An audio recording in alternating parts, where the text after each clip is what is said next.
If you have any anxiety for being somebody that stutters, if you have any anticipation anxiety, if someone out there, such as a teacher, is saying, all right, everybody, let's introduce ourselves and let's go around the room, and then it's in 30 seconds, 40 seconds, 50 seconds, all this anticipation anxiety essentially makes you stop stuttering all the way through. I'm sorry, stop speaking all the way through. Then afterwards, you then get your name called by the teacher, and now it is ultimately your time to say your name out loud, and then you're already in a hard block. You know that there's no way out.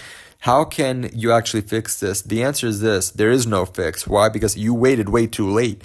See, the exercising and the training of the speaking actually has to happen well before that in your own house. This is ultimately how I made myself that much more fluent. Then afterwards, I could actually have a much better speaking habit, and that had ended up helping me out a lot inside of the real world, inside of classrooms, or if I have to walk up to a random stranger and say hi, then that had ultimately translated over smoothly inside of the real world as well. Guys, at the end of the day, you have to have established speaking habits even before these stressful situations all the way through. So the whole point is that the practice cannot happen inside of real time. It makes no sense at all. Since it truly makes no sense, okay? If you take let's say, Federer, for example, right? He's a very good tennis player. Then for him, for example, he never shows up, okay, to a tournament with absolutely no skill.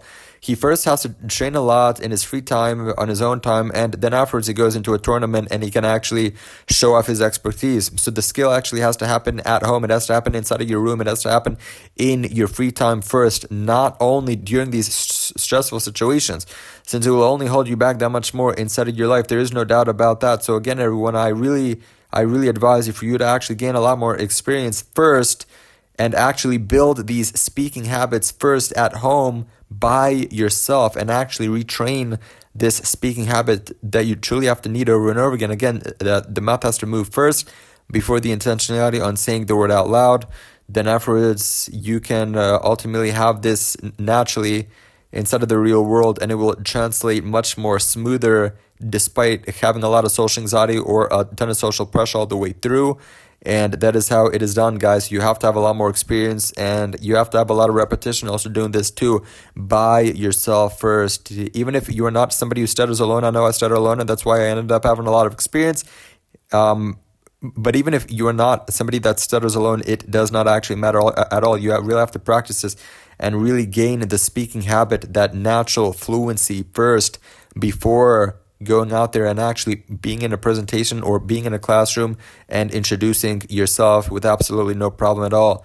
If you wait way too long, then that is going to hold you back a lot. So never wait until something bad happens.